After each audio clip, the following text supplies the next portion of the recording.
As you think about where you did start, is there other advice that comes to mind that you give to other people that want to build products that you can take away from the early days of Facebook?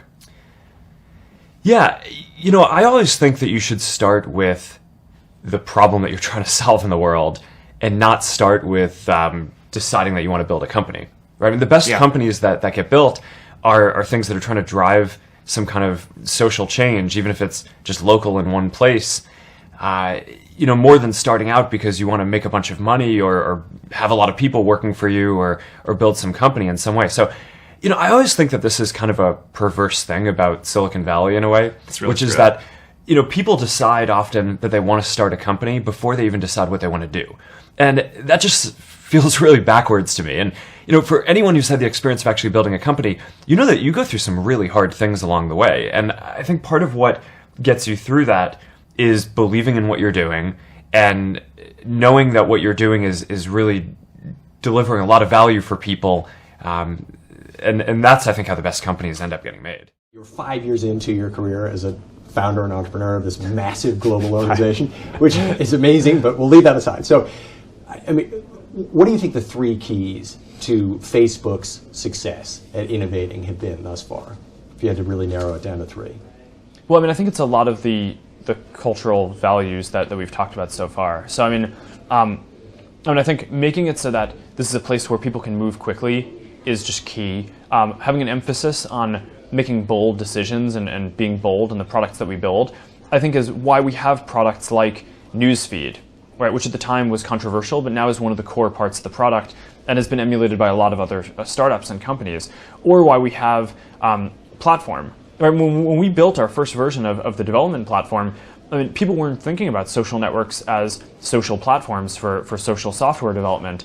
And that was a pretty controversial decision, and we decided to go for it. Now we have a development community of almost 1 million developers. So that is kind of a direct byproduct of that kind of line of thinking. And then I think just also focusing on leverage and impact. The best people want to go to the place where they can have the biggest impact.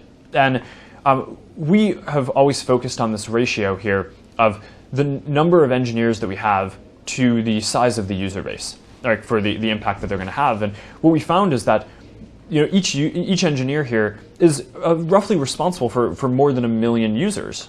Right? If you do that calculation, that's much more than smaller companies that have smaller user bases but in smaller employee bases, and much larger than larger companies that have maybe more users but also a lot more employees. So we're kind of in this sweet spot, and we've always focused on building the company in a way where there's just a lot of leverage, and that would encourage just the best people to come join the company.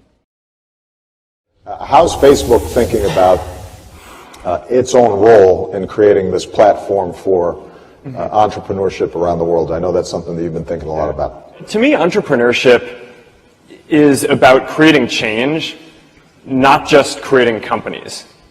And the most effective entrepreneurs who I've met care deeply about some mission and some change that they're trying to create, and often they don't even start because they're trying to create a company, right? And that's how I think about my connection to all of us here is, when I was getting started, I cared deeply about giving everyone a voice, right, and giving people the tools to share everything that they cared about, and bringing a community together. And it started small in one university, and I didn't think it was going to be a company at the time.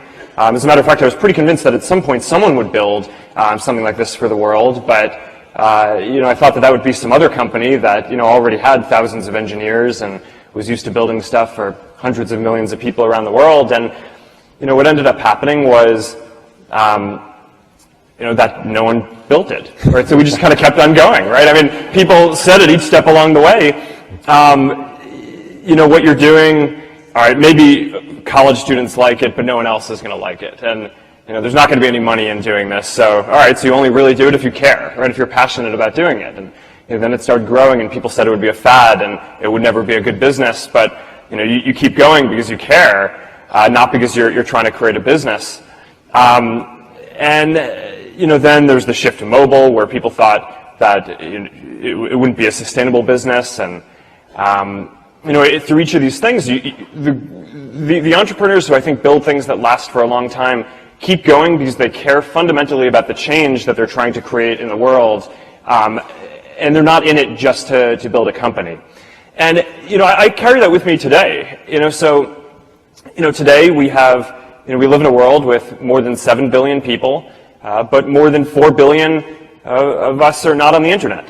And we talk about having an equal opportunity to be able to create a change in the world, and I think that's a really hard thing to do if you don't have access to some of the basic infrastructure and technical tools that are necessary to build this kind of these kind of technical products.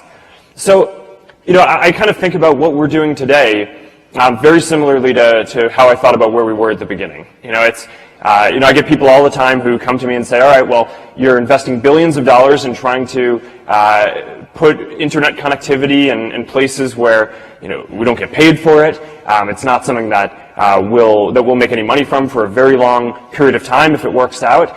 But it's this deep belief that you're trying to make a change, you're trying to connect people in the world, and I really do believe that if you do something good and if you help people out, then eventually some portion of that good will come back to you. And you may not know up front what it's going to be, but that's just been the guiding principle for me in the work that we've done. And I hope that some of the work that we do can play a role in empowering you and so many more entrepreneurs to build the next great companies. Excellent.